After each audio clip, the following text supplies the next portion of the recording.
everyone, and a very warm welcome to the first of the New Terms seminar series. And it's my great pleasure to welcome Dr. Brendan Donegan, who is at the moment the lecturer in anthropology at the department in Goldsmiths. And Brendan finished his PhD last year on something that he might be talking to us about today. It probably comes out of the PhD, and he worked on activists working in the Swasthya Abhiyan, which is a people's health movement in India. And he tells me it's not about health, it's about activists. So with that caveat, very warm welcome. Thank you. There will be a bit of health involved as well. It's not all activism. So thank you for inviting me to speak here. It's I haven't spent a lot of time in King's before, and it's nice to do so. And let me know if you can't hear me. And I also have to apologise in advance that for the most part I'm going to be reading, which is not my preferred way of presenting, but I think for the purposes of this paper, that's what I'm going to have to do. So, to begin, at a time when activism and protest seem to constitute a significant element in the transformation of societies around the world, much ink continues to be spilled in defining and distinguishing between non-governmental organisations, NGOs, social movements and civil society. While many of the vast number of empirical studies of civil society and activism published over the past 2 decades start by pinning down the object of analysis with either a singular definition or a set of categories, recent years have seen increasing numbers of studies going at this question ethnographically by exploring the practical significance of struggles over classification. One example is Aradhana Sharma's analysis of a women's empowerment program initiated by the Indian government. An analysis that reveals how both the employees of the program and government officials make use of its ambiguous status as a government-organised NGO to justify certain situations and to deflect criticism. Program staff present themselves as government functionaries in order to perform statist authority. In other circumstances, they find that emphasising their NGO identity provides legitimacy or justifies their lack of resources. At the same time, government officials are able to use this same strategy against program staff, identifying them as NGO employees when it comes to determining compensation and benefits, and as government functionaries in situations in which the NGO identity could prove problematic, especially in matters relating to anti-state mobilisations. Rob Jenkins points out that in the Indian context, NGOs are frequently located conceptually within more than just one dichotomy, and that depending on who is doing the defining, there are any number of things that NGOs are not. In particular, Jenkins draws attention to the significance of the NGO social movement dichotomy in India. Many activists and commentators might see NGOs, movements, and several other categories of actors as all falling under the umbrella of civil society, but the enthusiasm with which the concept of civil society has been adopted by the international development industry has been a contributing factor in its rejection by some activists. David Gellner has asked in this context, do civil society and activism in fact designate the same social reality, given that radical activists often claim that the terms civil society and the third sector are the language of activists who have abandoned social movements? David Gellner's question directs us to the moral colouring of struggles over activist classification. In recent years, sociologists have begun to examine the place of moral rhetorics in charity and voluntary work. Alayari defines moral selving as the cognitive and emotive work of creating oneself as a more virtuous and often more spiritual person. And later studies have taken the analysis of this concept further by examining the way in which it implicitly constructs its negation. That is, the high moral status of charity workers is necessarily premised upon the low moral status of others in the organisation or some implied other in society at large. This paper develops these lines of inquiry through an ethnographic exploration of the role of classification struggles within activist decision-making processes. Discussing in detail the actions and narratives of a community of health activists in India, the paper argues that the ability of activists to control the outcomes of their actions is limited, and that in this context, controlling the interpretation of their actions is important to them. It is argued that activists' attempts to control the interpretation of their actions significantly shape decision-making processes and their consequences. For this reason, I suggest that those who wish to understand activism cannot afford to adopt analytical strategies that hide activist attempts to control interpretation. The paper suggests that rather than beginning an analysis by defining a set of categories, an alternative starting point would be an examination of the categories activists refer to in order to explain particular points of controversy. These categories and the boundaries between categories become what the analysis seeks to understand and explain. For whom are these categories useful and how? The paper draws on fieldwork conducted in India between 2007 and 2009 with Swasthya Abhiyan, which is the Hindi name for the People's Health Movement, henceforth JSA, which is how they refer to it themselves, a national network of health activists. During this period, the health activists were struggling to decide whether JSA should support or reject the health policies of the Congress-led United Progressive Alliance coalition government that had come to power at national level in 2004. While all members of JSA had been able to unite in their opposition to the BJP-led National Democratic Alliance government, during which JSA became visible within civil society circles, at least, through their Right to Healthcare campaign of 2003 to 2004. So, while they've been able to unite in their opposition to the BJP central government, in 2007, different activists had very different ideas about how JSA should relate to the health policies of the UPA, the new central government.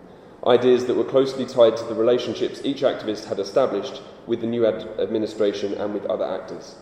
The paper argues that debates within the national leadership of JSA in 2007 were characterised by the articulation of narratives that sought to mobilise support for the position adopted by the narrator.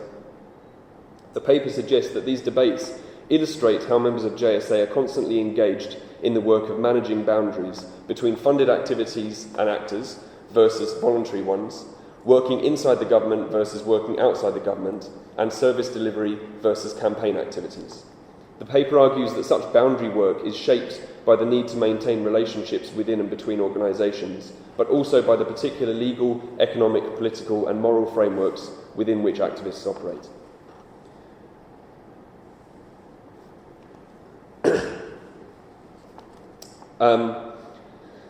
Members of Swasthya Abhiyan translate this... No, I've already said that. JSA's website describes JSA as a coalition of people's organisations, civil society organisations, NGOs, social activists, health professionals, academics and researchers that endorse the Indian People's Health Charter and the People's Charter for Health. And these two documents set out a vision of contemporary society that emphasises structural causes of ill health, poverty, exploitation, inappropriate health policies, and advocates for progressive responses in the pursuit of health for all. In December 2007, I attended a meeting of the National Coordination Committee of JSA in Delhi. The biggest agenda item for the meeting was a discussion of how the JSA should engage with the health policies of the new central government. Some in JSA, especially those who were sceptical of all mainstream political parties, dismissed the UPA as more of the same, and the National Rural Health Mission, which had been established by the UPA, as population policy repackaged. They argued that JSA must retain its watchdog position outside government, a position that it had established for itself through the Right to Healthcare campaign of 2003 and 2004. Others, especially those who were supporters or members of the Communist Party of India, Marxist, CPM, were more inclined to argue that the UPA and the NRHM represented a qualitatively different space of engagement in comparison to the BJP-led government.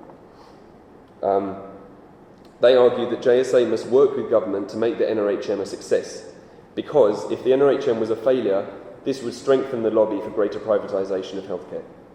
The conflict between these positions within JSA was resolved in that meeting, with the decision that JSA would retain its position as a critical voice outside government, but at the same time, individuals and organisations within JSA could work with the government as they saw fit, but not as JSA. One programme under the National Rural Health Mission, the community-based monitoring of health services, was a focus of particular controversy. And this is something that I've written about elsewhere in my thesis and in an article that I published in Pacific Affairs in 2011.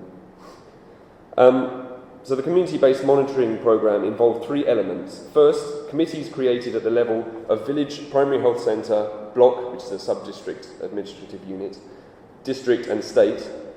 Second, data collected by these committees on health service provision. And third, Jansunwais, public hearings, where these data are used to hold government officials to account.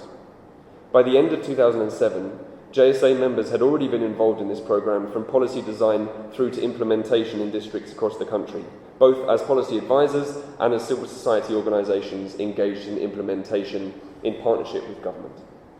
Some of those who argued JSA must remain outside government felt that because this was a government programme, community monitoring compromised JSA's capacity to offer an independent perspective on public healthcare provision. As one activist put it, if you want a public hearing with the government, you have to say 10% positive things about government. Some of those who argued JSA must work with the government to make NRHM a success were also critical of the community monitoring programme, but for the opposite reason. They saw the programme's potential for generating negative feedback on the NRHM.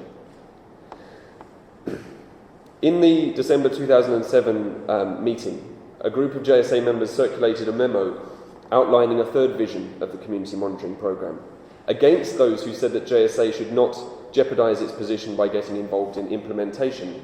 The memo argued that the community monitoring programme did not involve JSA organisations implementing.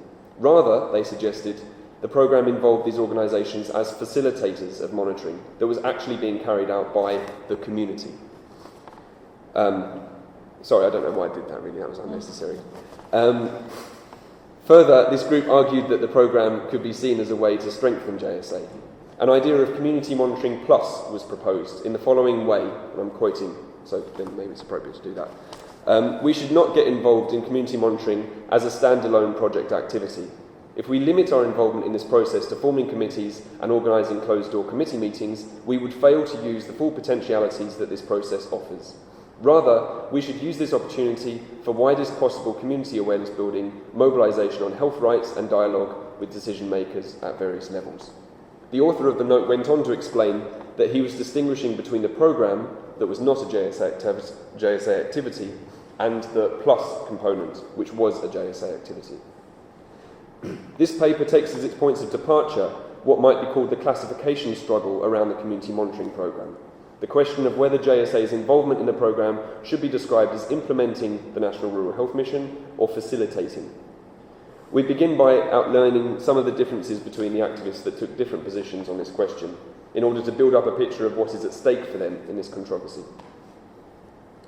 Members of JSA agree that one of the things that makes JSA special is that it succeeded in bringing together different groups of activists who do not agree with each other on many things. However, JSA members do not speak with one voice when it comes to identifying how these groups differ from each other. For the purposes of this paper, I distinguish between three different groups in JSA: political NGOs, the science movement, and people's organisations. Many analysts have pointed out that different people have used the term NGO to reference very different categories of organisation. In this paper, I use the term political NGO to reference a category of organisation that has the following characteristics. They have the legal status of a registered trust or society under Indian law. The individuals who belong to such organisations are employees, workers with contracts and salaries. Their salaries and organisational overheads are paid for through funding from the government or donor agencies, funding which the organisations receive for specific projects. These organisations differentiate themselves from other NGOs, i.e. non-political NGOs, through the practice of what some of them call organisational voluntarism. All of the members of JSA with whom I spoke understood voluntarism to be one of its defining characteristics. Here I quote from an evaluation of the first 5 years of JSA, prepared by 3 young interns from the United Nations Children's Fund, who visited India in 2005 and conducted interviews with many of the key players in JSA. They wrote, "Funding is now being sought for the National Secretariat, but by and large the JSA movement is voluntary. One fundamental issue is that if funding is provided, then would it still remain a movement?" And then they quote Thelma Narayan of the Community Health Cell, which is one of the participating NGOs based in Bangalore. who says that you can't have a global movement in an organisation because it then no longer remains a movement. End quote. It would be very difficult to institutionalise, ending Thelma and Orion's quote, but not ending the quote from the interns. It would be very difficult to institutionalise the movement because the roots of the campaign have to remain with the people. One solution is that the movement has specific people employed for the work of the campaign, though once again the issues of financing and whether or not the movement will remain a movement becomes apparent. The key to this quote, I would suggest, is the normative claim that the roots of JSA must remain with the people, and the claim that there is a risk that the people will be disenfranchised if JSA is institutionalised and receives funding. Right now I'm not going to go into a discussion of what is meant by the people, but apart from saying that the people is supposed to be who the movement is for, who the movement is working for. So the claim that JSA must remain with the people and that if it receives funding it may no longer be with the people provides a justification for why JSA should remain voluntary. It is largely on this basis that to date the JSA has not received direct funding for any of its activities. Indeed, it would be difficult for JSA to receive funding directly since it's not registered with the Government of India as a society or trust, which in contemporary India is a precondition for most funding. What does it mean to say that the JSA movement is voluntary? The focus of the everyday paid work of the NGO professionals I'm concerned with here is the management of funded projects with which their organisation is involved. If they become involved in additional unpaid work, for example, work with collectives such as Swasthya Abhiyan, then this additional work is seen as voluntary. Central to the way their unpaid voluntarism works is the fact that it is materially dependent on their paid employment, but the precise relation between the paid and unpaid work varies. Many face-to-face meetings between members of the JSA National Coordination Committee take place around the edges of meetings to do with their paid work. If, for example, Rajiv, and Rajiv doesn't exist, he's a made-up person, if Rajiv needs to travel from Delhi to Mumbai for a meeting relating to a paid NGO project, he can make use of this opportunity to meet Mumbai-based representatives of JSA. Here the voluntarism is Rajiv's, because it is his choice to make these additions to his itinerary in Mumbai, and so we might think of it as individual voluntarism, even though it is materially dependent on his paid employment with an NGO. An example of organisational voluntarism is the manner in which the dilemma about how to support the National Secretariat was resolved in 2003, which is when the UNICEF interns wrote their report. One NGO, which I will refer to as Shari because they asked me not to refer to them by their real name, decided to take responsibility for the National Secretariat for JSA without receiving funding earmarked for this purpose. In an interview in 2009, Dr. Sudhir, co-coordinator of Shari, explained, "You see, if we have certain projects, we have certain staff supported through various projects, but besides doing A, B, C, D, which is specified in the project, you can do E and F also. So for roughly 2.5 years, there was no institutional funding for the Secretariat in a formal sense. That needs to be kept in mind, that of the period that we handled the Secretariat, half the period there was no institutional funding for it." As described here, organisational voluntarism could be defined as a voluntary action that piggybacks, that exists on the back of the paid work of NGO staff by utilising a surplus generated through efficient use within the NGO of resources provided by development donor agencies earmarked for specific projects. Describing the organisational voluntarism of NGO professionals as parasitic captures the way in which it survives on the back of the work for which they are paid, but it is also misleading. A parasite is usually understood to damage its host, but in the two examples I've just given, no additional financial expense is incurred as a result of the voluntary action. Rajiv was travelling to Mumbai anyway. Shari was going to pay salaries to the employees who handled the Secretariat anyway. However, it is ultimately the money the giver receives for the activities they are paid to do that makes their unpaid work possible, and this money comes from a governmental or non-governmental source. Therefore, we can think of organisational voluntarism as involving at least 4 actors: the donor agency, the NGO professional doing the work she is paid to do, the activist doing voluntary work, and the beneficiary of the voluntary work. But of crucial importance here is the fact that the NGO professional and the activist are the same person, and that the difference between them as actors is between the individual doing what is in his or her self-interest to do because it is part of his or her job, which they're being paid, and the individual doing what she or he or his or her organisation has decided to do on a voluntary basis.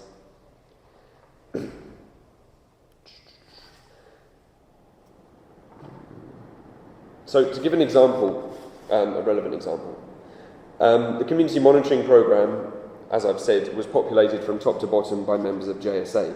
A subset of the organisations involved carried out a modified version of the programme which they referred to as Community Monitoring Plus. Community Monitoring Plus included all elements of the programme's official framework, but also went beyond them in order to make more effective use of the spaces for negotiation and mass action that the programme created. This did not require any additional financial expense, although it obviously made greater demands on the time and energies of those involved. Community Monitoring Plus can therefore be understood as a composite of paid and voluntary activities. For our current purposes, what is important to note is that the members of the national level body charged with the dispersal of funds for the programme were aware of Community Monitoring Plus, at least in part because many of them had been present at the meeting in December in which the idea of Community Monitoring Plus was discussed and debated. So the reason I'm focusing on this is because it seems that this distinction is important to some JSA members, the distinction between paid and voluntary work. And so at this point it is necessary to briefly outline why this is the case. The concept of organisational voluntarism involves two moves. First, a distinction made between paid and voluntary work, and second, that the voluntary work is materially dependent on the paid work. And I would suggest that these two moves can be taken apart and usefully examined slightly separately. Firstly, the distinction between paid and voluntary work. I've explained I've explained in my thesis, and other scholars have also talked about how activists draw upon moral rhetorics to differentiate between themselves, between their organisations and their coalitions, by ranking different types of practices in terms of their moral worth, and ranking different actors on the basis of the practices in which they are perceived to be involved. But activists do not agree on a common hierarchy of virtue. They disagree among themselves on the relative moral worth of different activities and actors. For example, some JSA activists place more value on activism linked with the mainstream left parties, while others place more value on activism that is not linked to these parties.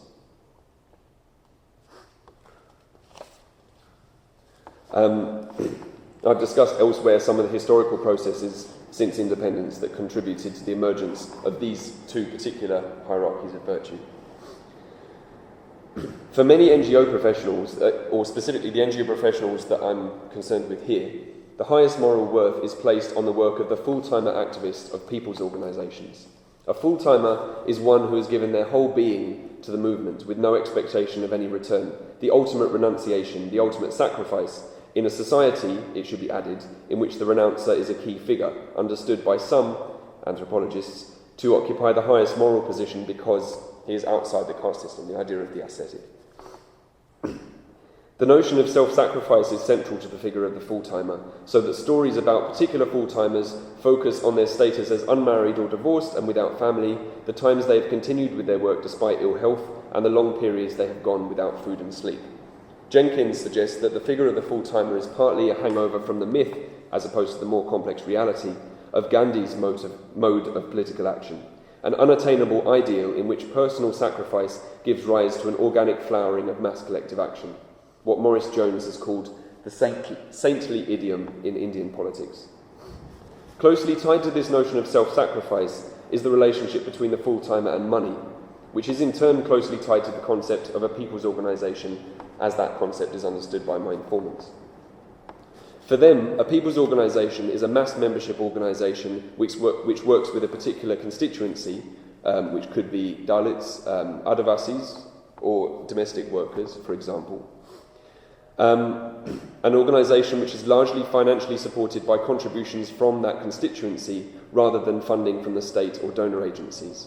Their relative autonomy from state and donor agendas makes it possible for the activities of such organisations to be mainly driven by the priorities of the community for which they work and by a leftist, rights-based and/or radical perspective on how social change is achieved. rather than by the need to secure funding for short-term development projects, which funding agencies usually require to have rigid timeframes and tightly defined output targets. It is suggested by my informants that people's organisations are more inclined to use confrontational tactics in their interactions with state agencies than project-driven NGOs might be, partly because they are relatively under-resourced for other types of approach, partly because their mass membership base lends itself to such tactics backed up by the credible threat of mass protest action, and partly because their ideology and goals demand it. The People's Organisation's commitment to its members is seen as a direct function of the extent to which the organisation is financially accountable to those members and no one else. Similarly, the full-timers' commitment, financial commitment in addition to other types of commitment, is to the organisation's members in terms of the fact that she or he relies on the contributions of those members for his or her bread and butter. In contrast to other activists whose contributions to the organisation are made on a part-time voluntary basis and who rely on paid employment or subsistence activities outside the organisation for their survival. It's crucial that we recognise that the ideal represented by the concept of the full-timer and the People's Organisation does not stand up by itself. In a very significant sense, this ideal would not have any traction if not for the existence of the concept of the NGO. The pure People's Organisation and the impure NGO are mutually constitutive ideas. The principal focus of this dichotomy has already been introduced, that while People's Organisations are accountable to their members, NGOs are primarily accountable to the state and non-state donor agencies that financially support them.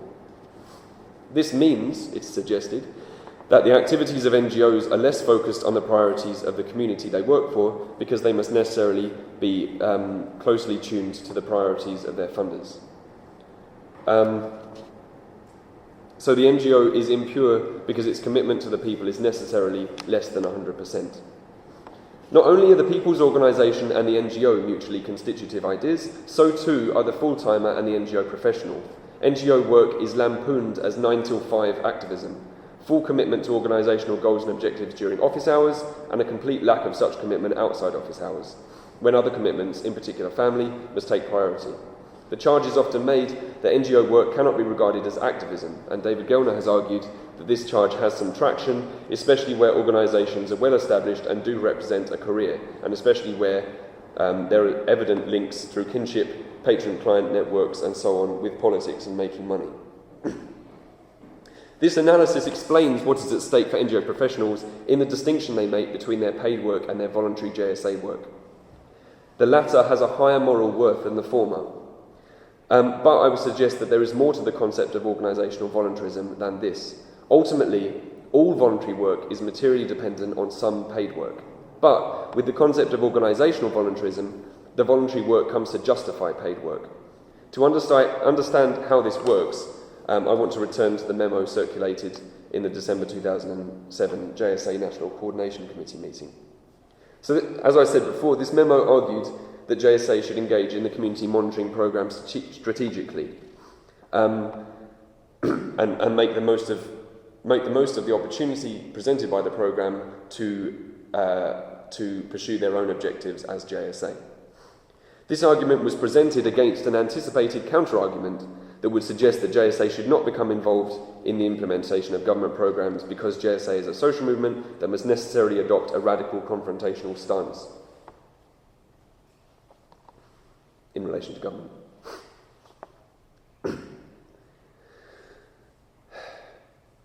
So, in this context, the concept of Community Monitoring Plus was used to justify working with government in programme implementation on the basis that doing so provided an opportunity for doing movement work within the system.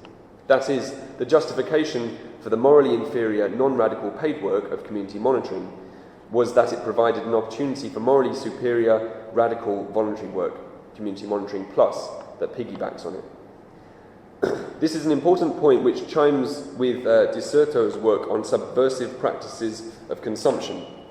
But it also goes beyond his analysis to show how his argument turns the possibility of subversion into an excuse for consumption.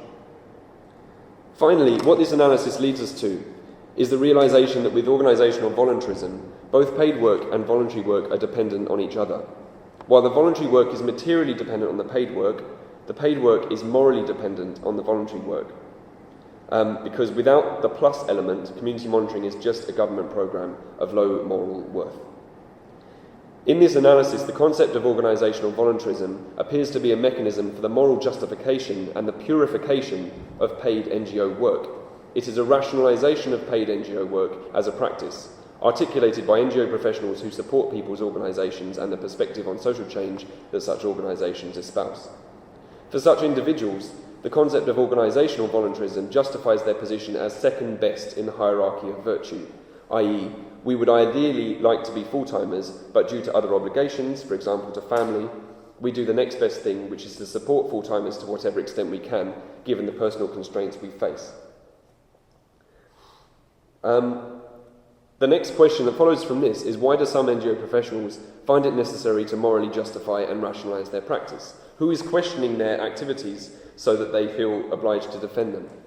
The short answer is everyone.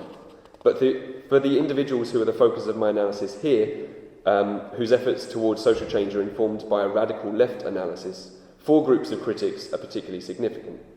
The government condemn them as elements of external subversion, because they're funded by donor agencies. The mainstream left parties reformulate this critique in terms of imperialist conspiracy, and the radical left judge them to be controlled by the state and thus rendered apolitical or depoliticising, functioning to channel the legitimate anger and energy of the masses into reformist community development.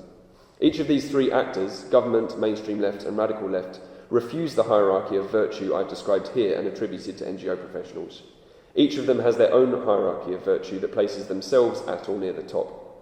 When we take into account that alongside these politically motivated critiques, many NGO professionals also have to deal with criticisms and pressure from family and friends who think they should be working in far more lucrative and prestigious sectors, we see that the belief of NGO professionals in the moral superiority of their career choice and commitment can be crucial to them, as has been argued by anthropologists studying the field of social action in other South Asian countries. However, in practice, the concept of organisational voluntarism creates problems of its own. Most notably, the individual must manage the tension between the demands imposed by a non-radical professional identity and a radical activist identity. Here I want to illustrate this briefly, describing several difficulties faced by one health NGO, Shari, during the period of my fieldwork. So, one reason that members of JSA were able to have such an influence over the community monitoring programme was that they had pre-existing working relationships with Ministry of Health officials. Despite these relationships, many government officials exhibited ambivalence towards the programme. On the one hand, senior officials were struck by the programme's potential for generating data on availability and quality of services. In particular, officials wanted to obtain more reliable information coming from sources other than their own staff about grassroots reality. On the other hand, the decision to give primary responsibility for implementation to civil society organisations led many government officials to think of the programme as an NGO programme, not a government programme.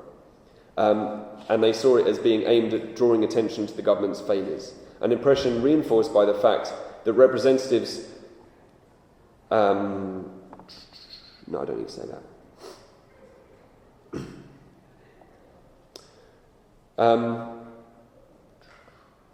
In Maharashtra, programme implementation was coordinated by Shari, which had played a leading role in designing the programme and, as the host of the JSA National Secretariat at that time, ensuring that most of the participating organisations were JSA members.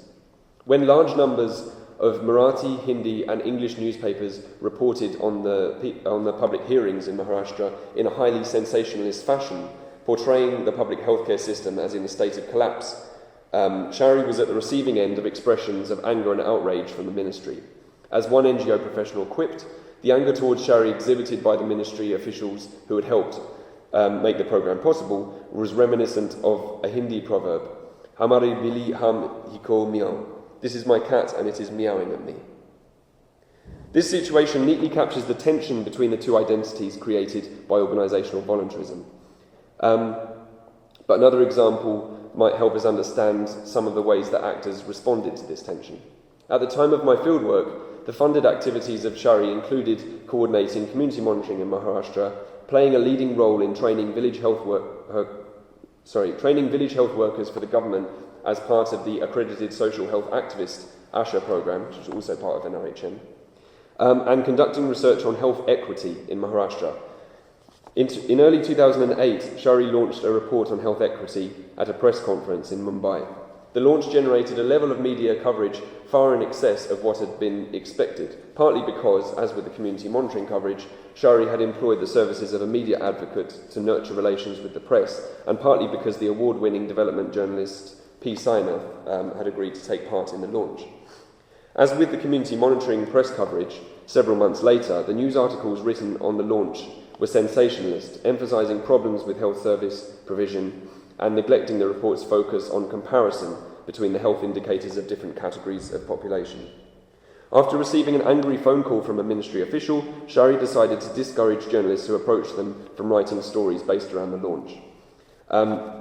One staff member of Shari recalled, "The ministry was saying, 'What is this? We're reading in all the newspapers and TV and radio, and they're all saying the same thing. They've picked up the worst points.'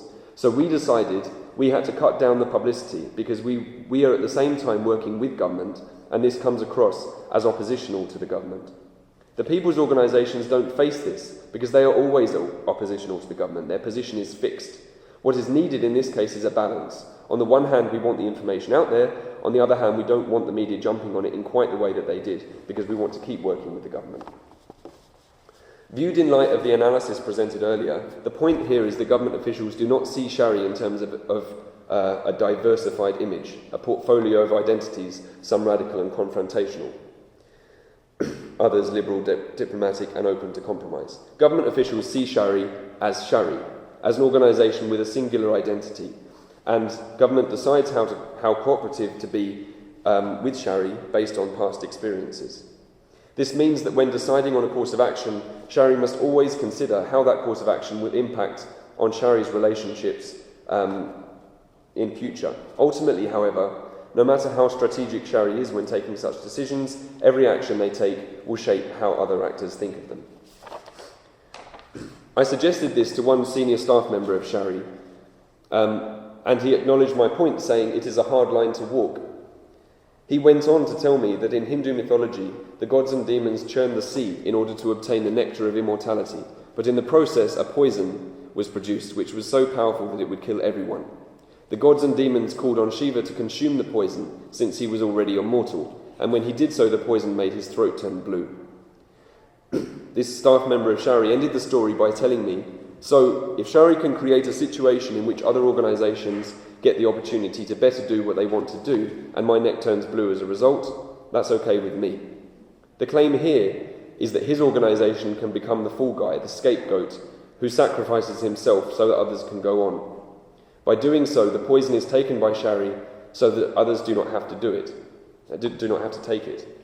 What he didn't acknowledge, however, is that the taking of the poison is purifying, is purifying because it elevates the moral standing of Shari, so that the organisation becomes morally superior to those who are not full-timers and those who do not take the poison. The foregoing analysis paints a picture of what we might call the cosmology, or more accurately, the moral universe of a particular group of NGO professionals, who I have chosen to label political NGO professionals. What does this picture enable us to see? Principally, two things. First, that it is not possible for us to understand how these individuals understand the entities in their world in isolation from each other. NGOs and people's organisations are not just two types of organisations, they are mutually constitutive identities, as are the figure of the NGO professional and the full-time activist. Second, this picture enables us to understand the practices of these individuals. Once we have this picture before us, it becomes possible to understand what is at stake in the memo on Community Monitoring Plus. It becomes possible to understand the distinction made in that memo between implementing NRHM and facilitating the Community Monitoring Programme. Or it nearly enables us to see that. What we have developed so far is an analysis that shows the tensions involved in the practice of political NGO professionals when they try to make sense of their work as individuals located within complex webs of influences and constraints, But there is more than this in the story of the memo, because the memo is an attempt to build a coalition of activists, a larger collective entity that might adopt a unified, coordinated position in relation to the NRHM. And so now it's to this analysis that I will turn, and this analysis will be shorter. Much shorter. So, first to say a little bit about JSA's relationship with the state. Members of JSA agree amongst themselves that the focus of JSA is on the state as an agent of social change. Jaya, a Delhi-based JSA member who represented Forum for Creche and Childcare Services, and this is the person who I was talking to Anna about earlier, and I've now forgotten her real name. I've got it written down somewhere, but it's a long time since I met her.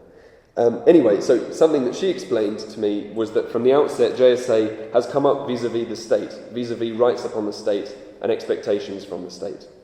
And she contrasted this approach to health activism to an approach that would focus primarily on health issues as a problem of people's thinking, a lack of awareness and ignorance. Yet while this much is clear to those involved in JSA, they do not agree on how JSA should engage with the state. I discussed this with Lakshmanan, the Vice President of the All India People's Science Network, in his flat in Delhi. He told me, the central issue of the JSA is this issue of working with the government or working against the government, adding that, I have no problem with engaging with this problem, but you have to know your position and be consistent with it. It is the second of Lakshmanan's statements here that is most indicative of the problem JSA was facing during the period of my fieldwork. When the UPA government came to power in 2004, JSA was thrown into an existential crisis.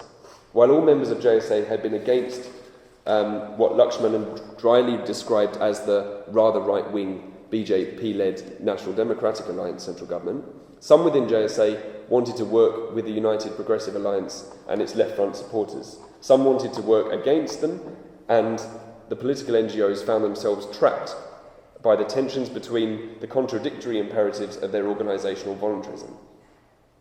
On the one hand, their non-radical professional identity wanted to work with the UPA because the UPA was offering opportunities to civil society organisations and experts such as themselves.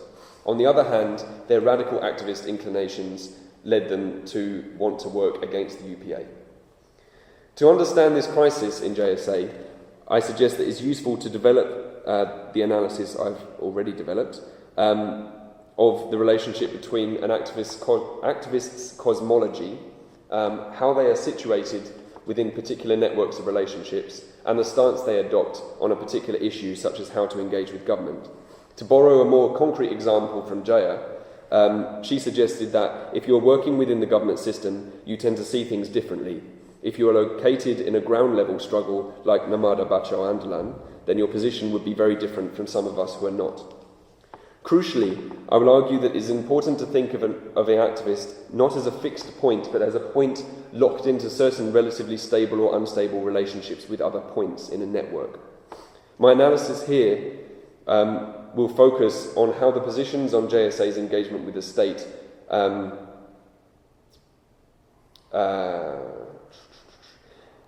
I'm going to say that again. My analysis here focuses on two individuals who I'll call Lakshmanan and Sudhir, which are pseudonyms,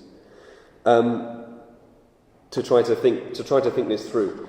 I argue that in order to understand the relationship between how these individuals are positioned and the position or the stance that they take on NRHM, it is useful to follow Bruno Latour in thinking of an actor such as these individuals, not as a pure and unproblematic source of action, but as the moving target of a vast array of entities swarming toward it. In his usage, Latour argues that the word actor directs our attention to a complete dislocation of the action, warning us that it is not a coherent, controlled, well-rounded and clean-edged affair. Rather than getting mired in the sterile ground between the extremes of those who believe it is the individual alone who acts and those who believe action is entirely determined by social structures, Latour offers one approach to analysis that sees the actor's agency as being mediated by the unpredictable influences of other agencies. I adopt this approach because I think it captures well the way in which action is messy, ambiguous and contingent, and how different actors, positioned differently, face different exigencies of practice and different constraints on their decision-making processes. So, to try to understand why JSA had this existential crisis about UPA, I would suggest that there are three main reasons why some within JSA believe the UPA required a different response to the BJP-led NDA. The first was a widely felt sense of relief that the BJP, a national party which had grown to become the largest political party in India in the general elections of '96 on the back of the politics of Hindutva and the systematic use of communal rhetoric, had been replaced at the centre by the avowedly secular Congress. The second was that the UPA did not enjoy a simple majority on its own and consequently relied on external support, principally from the 59 MPs of the Left Front. The UPA government's policies were initially guided by a common minimum programme negotiated with the Left Front and therefore perceived to be centre-left by many. JSA had initiated a pre-election dialogue with the 12 manifesto writers of the 12 political parties, of whom 6 came. Some of the points from the document circulated by JSA in this interaction went into the common minimum programme, in particular the need to increase public spending on health with a focus on primary health care. The third reason some within JSA believed the UPA required a different response was that when the UPA came to power, they reached out to secular civil society. Most famously, Sonia Gandhi set up the National Advisory Council to monitor implementation of the Common Minimum Programme and populated this council with activists and academics. In the health sector specifically, 2 new things were going on with the UPA. First, the UPA was reaching out to civil society in new ways. Second, it was looking at health in new ways with a greater receptivity towards the type of perspective on health endorsed by JSA. To some extent, reaching out to civil society provided the space for looking at health in terms favoured by the JSA became possible. So while the BJP-led government had encouraged NGOs to work with the government as service providers, the UPA invited NGOs and activists to take up roles as advisors, trainers, and even to set up systems for monitoring healthcare provision. As an example of the change as they saw it, one of my JSA informants compared the earlier reproductive and child health programme with the UPA's National Rural Health Mission. He suggested that while the former evolved quite quietly, as often these bureaucratic schemes do, through internal dialogue of the government, for the NRHM the government set up 10 task forces for a year, and all of us in the JSA leadership were members. And when we went to those task forces, it was obvious there was a new openness to listening. I was given the opportunity to minute the meetings and put up the final documents, which shows a certain confidence. It's important to note that the NGO professionals within JSA were particularly well placed to take up the roles offered by the UPA government because of the way their organisations and their work fitted well into the definition of civil society dominant in policy circles at that time.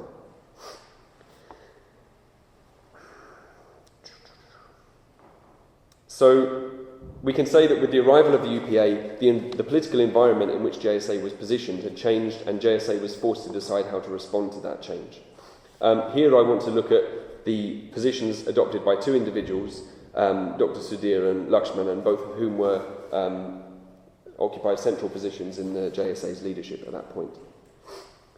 So the first thing to say is that their careers positioned them in particular ways as individuals. Dr. Sudhir's early work with Kashtikari Sangatna, a militant mass membership organisation working with Adivasis in Maharashtra, and the expansion of that work by him to a wider group of people's organisations in Maharashtra and Madhya Pradesh had positioned him as having a certain expertise and symbolic capital associated with a particular model of building a health movement piggybacked on the non-health work of people's organisations. That was his model for how health can be taken up by non-health people's organisations. He established Shari as an organisation to develop this work, and then later in 2003 developed a proposal for how JSA could take up his model with support from the National Human Rights Commission. And so, more than anyone else, it was Dr. Sudhir who launched the Right to Healthcare campaign that in some way thrust JSA into the limelight in 2004. In this process, Sudhir was propelled into the centre of the leadership of JSA. So I would suggest that encouraging JSA to adopt a confrontational approach to the UPA through health watchdog reporting of what was going on in healthcare provision at that time, alongside Community Monitoring Plus, was a course of action that JSA could adopt that would maintain continuity with what JSA had previously done, but would also build on what Dr. Sudhir himself had previously done as an individual in his career. From this perspective, from his positioning, this was the right thing for JSA to be doing. Lakshmanan, on the other hand, had followed a very different trajectory. He was central to the process by which JSA came together in the first place in the year 2000. But while that mobilisation, the Health for All campaign that had brought together a very diverse range of health and non-health civil society organisations, while that mobilisation clearly identified JSA as a group who saw the state as the key actor in achieving health for all, that campaign left unanswered the question of whether JSA should work with or against the government in the aftermath of the campaign. At the time that campaign in 2000 took place, Lakshmanan was a government employee and also a very active and senior figure in the science movement. And so something is important to say at this point is that one of the ways that the science movement differs as a group within JSA is that while the political NGOs in JSA the political NGOs are involved in JSA in terms of being involved in paid project work and then also voluntary work, which is around similar issues of health rights. People in BGVS have paid jobs that are completely unrelated to their health rights activism within JSA. Many of them are government employees or doctors or teachers, and so they have this distinction between their paid work and their voluntary work, but in some way that distinction is easier to draw because the work is completely different. There's no overlap. So this was the background that Lakshmanan was coming from.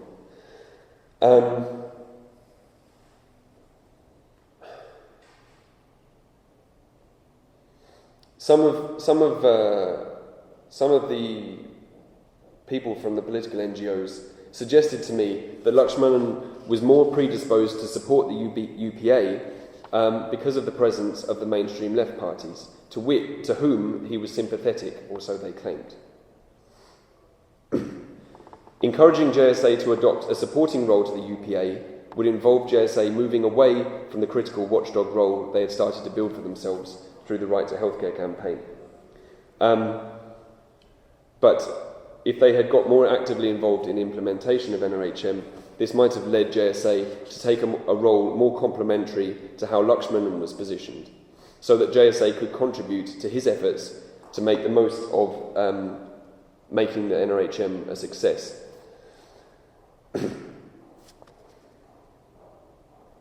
So, here is where we get into more concretely why Bruno Latour's way of thinking about agency and action is a useful way of thinking through this, because the two career paths that I've described of Lakshmanan and Sudhir were not the only sets of influences working on their decision-making processes. In addition to how they were positioned as individuals, Sudhir's organisation, Shari, exercised a contradictory set of influences on his position.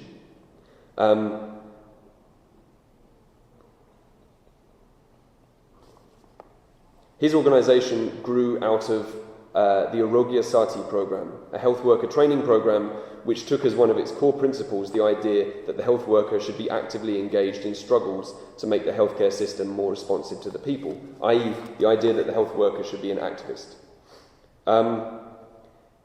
The accredited social health activist program of the NRHM offered a unique opportunity for Shari to scale up this program, insofar as the idea of the Asha was broadly consonant with the idea of the program that they had developed in partnership with people's organisations. In addition, mechanisms for community monitoring of health services had also been developed through the earlier work of their organisation, and NRHM offered an opportunity to take these to scale in terms of the community monitoring programme.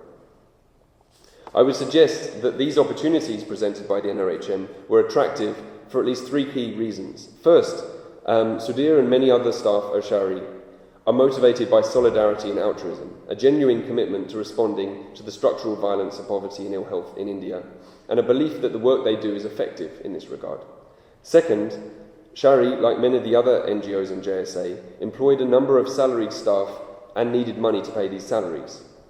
And involvement in implementation of the Asha and community-based monitoring programs increased their scope for meeting these needs. Why?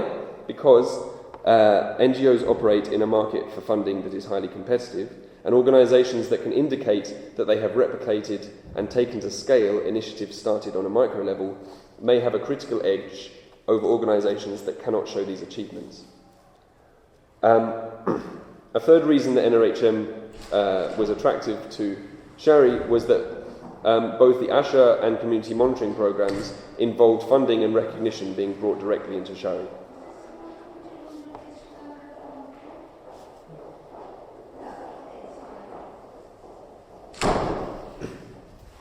Because of this contradictory set of influences, Sudhir and others in the leadership of JSA in political NGOs tied themselves in a knot. They said that as JSA we are not entering into implementation, but as organisations we will do so. Shari and many others got involved in the community monitoring programme and Asha training. And so in effect, Sudhir and many others in JSA were understood to have taken two positions at once. One position with regard to the paid work of their organisation, and another with regard to their organisational voluntarism. I know what you're going to write on there. Ultimately, the debates within JSA went more in favour of Sudhir than Lakshmanan.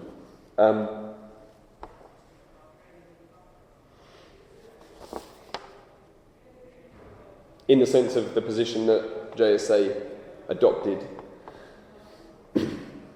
so that JSA, as JSA, engaged with the National Rural Health Mission in terms of conducting research into how it was being implemented, and those reports being fairly critical. So Sudhir's relative success in comparison to Lakshmanan certainly wasn't all down to his persuasiveness. The positions adopted by others within JSA's leadership were also influenced by how they themselves were positioned.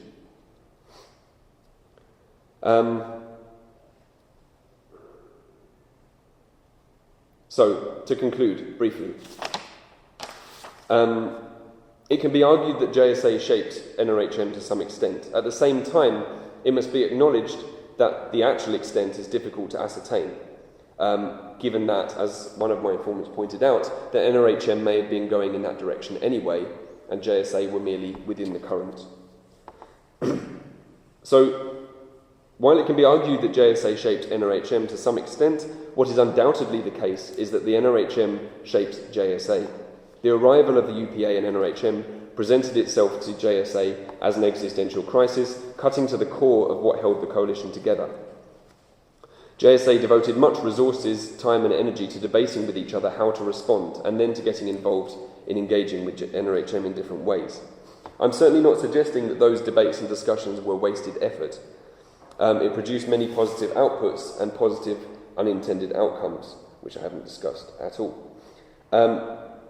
But these discussions and debates came at a cost. As one activist put it, we've missed the bus on other policies and things happening at state and national levels because of the JSA's excessive focus on the NRHM.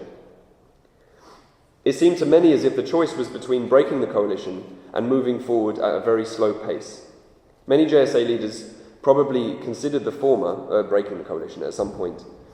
But ultimately this was not allowed to happen and was avoided by the different factions backing away from the questions which would have broken the coalition. Instead, the answers to those questions were kept vague and not talked about, which was how the coalition has survived in the past.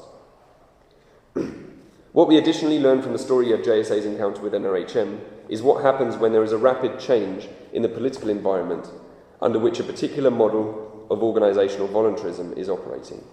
The arrival of the UPA had a very different impact on those who were earning directly from social action compared to those who were not, sharpening the contradictions in the practice of the first category far more.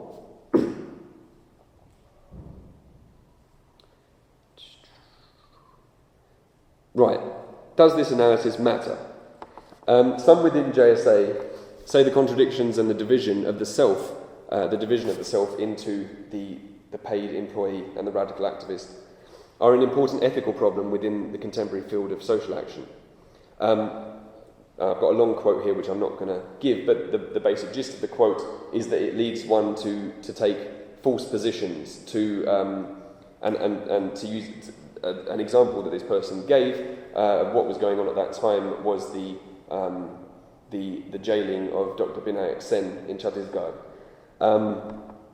And to suggest that some of the people who were in secure employment and outside Chhattisgarh as a state were able to shout and scream from a position of relative security, and then criticise those who were in less secure economic positions or were working within Chhattisgarh who made less noise about Binayak Sen's arrest because they were in a less secure position and less able to do so. So that is what is meant by the idea of false positions, because they are positions adopted where one doesn't have to engage with ground level realities.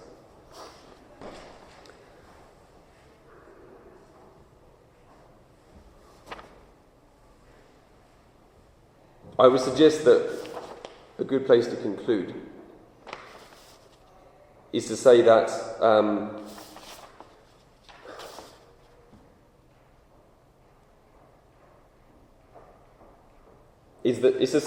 my analysis enables us to see things that a different analysis would not enable us to see. If I were to look at this situation by imposing rigid categories of different types of organisation and putting each actor in a separate category, that would miss the majority of what is actually going on here, which is that categories are defined by the actors in relation to each other, and consequently positions and identities are defined in relation to each other. The only way that the memo circulated in the December 2007 meeting can be explained is through recourse to an understanding of identities as mutually constituted, and through an understanding of the intended consequences of the boundary work done to maintain identities as separate from each other. What I suggest we learn from this are some of the realities of activist practice, some of the exigencies of activist practice.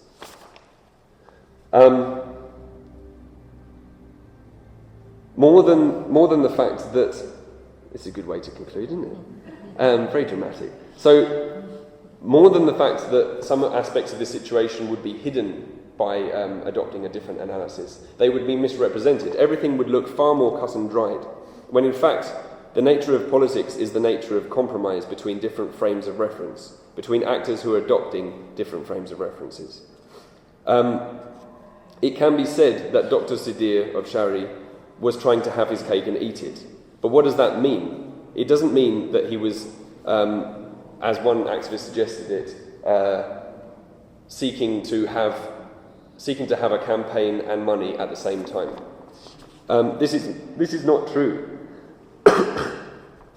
Dr. Sidir was seeing the choice before him in terms of remaining pure and at arm's length, which would break JSA and have no impact, or potentially having more impact and in the process turning blue. I'll end there. Thank you. Thank you. Thank you for that. Lots to discuss, I'm sure, and I'm going to take the privilege of the chair and probably open the discussion now. I'm going to actually sort of ask you something about sort of reversing the perspective. Sure. And asking you not about what activists thought of themselves and what they were usually other activists, but actually and how they derived virtue or crude virtue out of non-paid work versus paid work.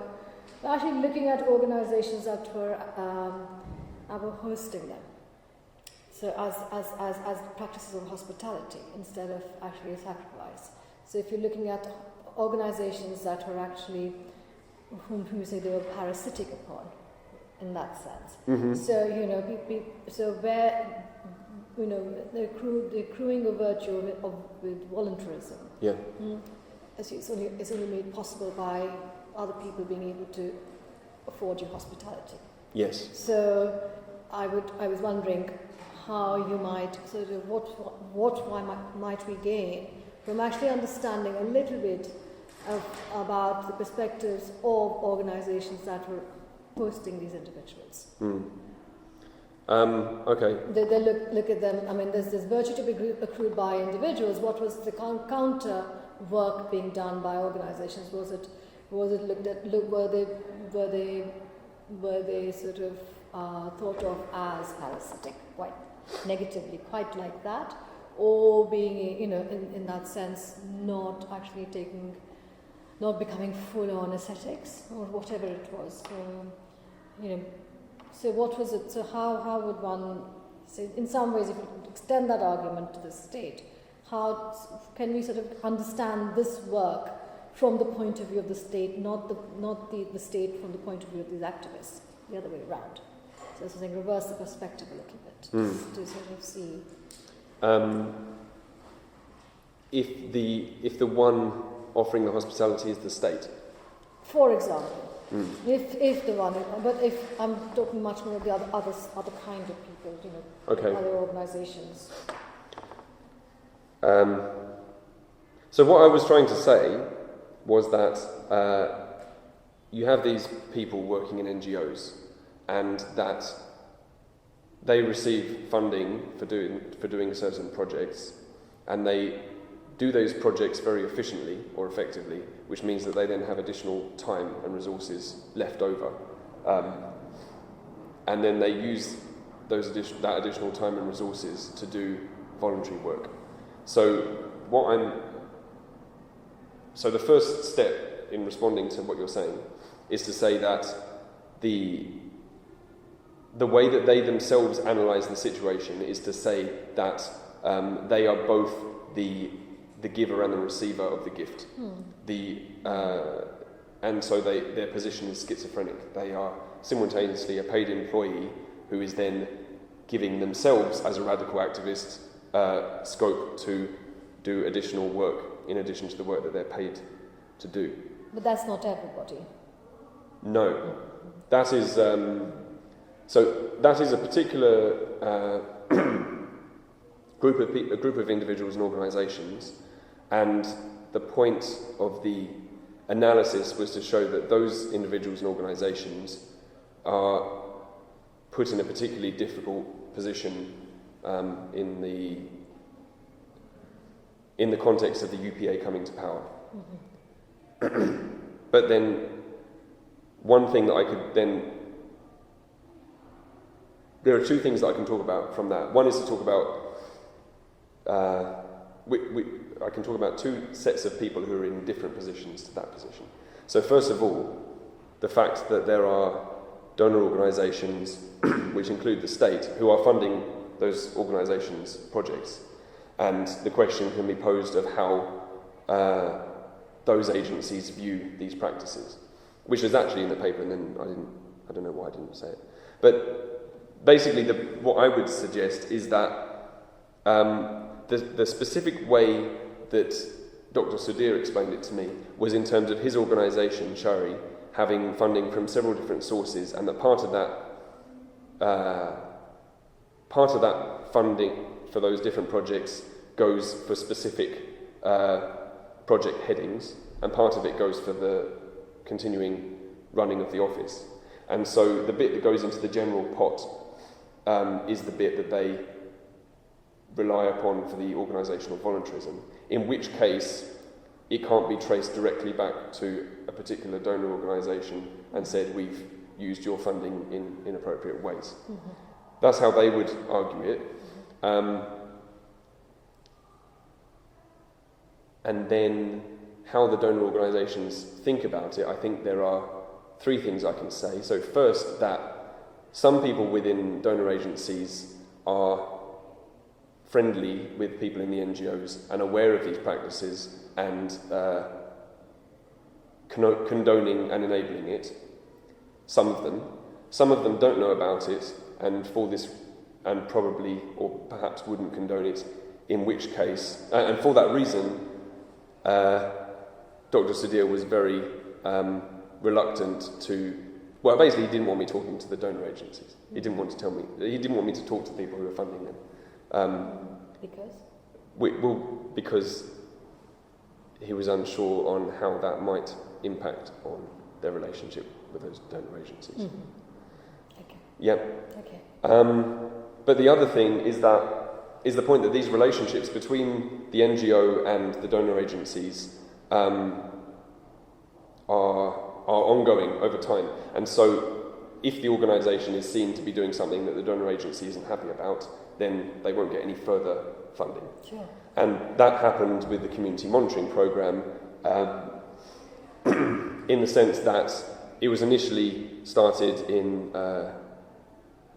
11 states, and this organisation was involved in coordinating it in Maharashtra and Madhya Pradesh.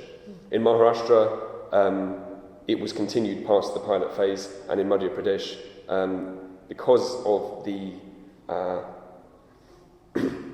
types of militancy that had been involved in the first phase, they said, no, look, we're not doing this anymore, this is ridiculous.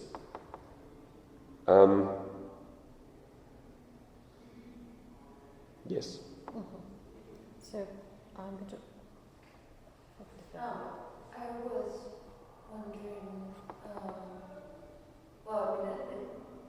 your presentation made me think about some of the research that I've done, and particularly also in Rajasthan and health NGOs and how they go back and forth between back and forth between working for the government, working, and then taking a much more sort of anti-government stance and then work perhaps. And so back and forth, and I don't know, I haven't sort of analyzed it in terms of whether the back and forth, what the sort of larger contextual elements are, but and I was also interested in how the fact that in terms of funding for NGOs and more generally has shrunk from donor agencies, from sort of UN agencies, and so now the government really is one of the primary sources of funding. Yeah. How that has impacted how this sort of schizophrenic positionality that NGOs now have vis-a-vis the government. I think I'm quite limited in what I can say about that, because that was starting to the foreign donor agencies' funding was starting to dry up just as I was finishing my fieldwork. But I think that what I know is that Shari at that point started to reach out to many other potential funders. They'd had over a period of about 10 or 15 years, they'd had most of their funding coming from 3 agencies, foreign funding agencies in particular, and at the end of my research, I think at least 1 and maybe 2 of those said, sorry, we've got no money, we can't continue. And I know that one of the agencies that they then reached out to was the Wellcome Trust. So Dr. Sudhir came to London for that. And more generally, what kind of work, other than this activism, what other kind of work is considered virtuous?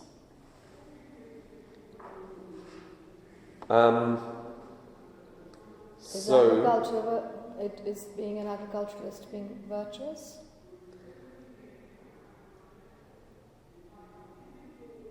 I think so. The way I've talked about this, in my thesis, is to suggest that these NGO professionals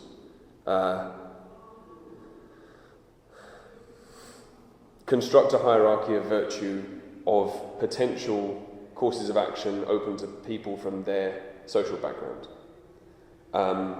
And because this particular group of individuals is more influenced by ideas of Marxism than ideas of Gandhianism, they're not interested in the idea of them becoming agriculturalists, I would suggest. But so that doesn't fit into the hierarchy of virtue. So the hierarchy of virtue is only looking at what they could possibly do. And so within that hierarchy, as I discuss it in my thesis, at the top they have the full-timer of the people's organisation, and then after that the NGO professional, who's also engaged in voluntary work, and then after that you have work in corporate social responsibility, which they see as being compromised because of where the money is coming from. And there's a major contradiction there, which some of them drew my attention to, which is that, for example, they're quite happy taking money from Drabji Tata Trust, but then they draw this big difference between taking money from that as a trust and from a corporation through its CSR programs. And then, sort of perhaps on a par with corporate social responsibility or somewhere around there, is political work through parliamentary political parties. And that is only for this very for individuals from a very particular background within the Indian left. So that part of the Indian left that is sceptical of any of the major political parties. Okay. Question? Yeah? No. At that point, we'll have to say thank you to you and invite you to come and have a drink with us. Sure. Thank you. Thank you for your paper. Thank you. Thanks.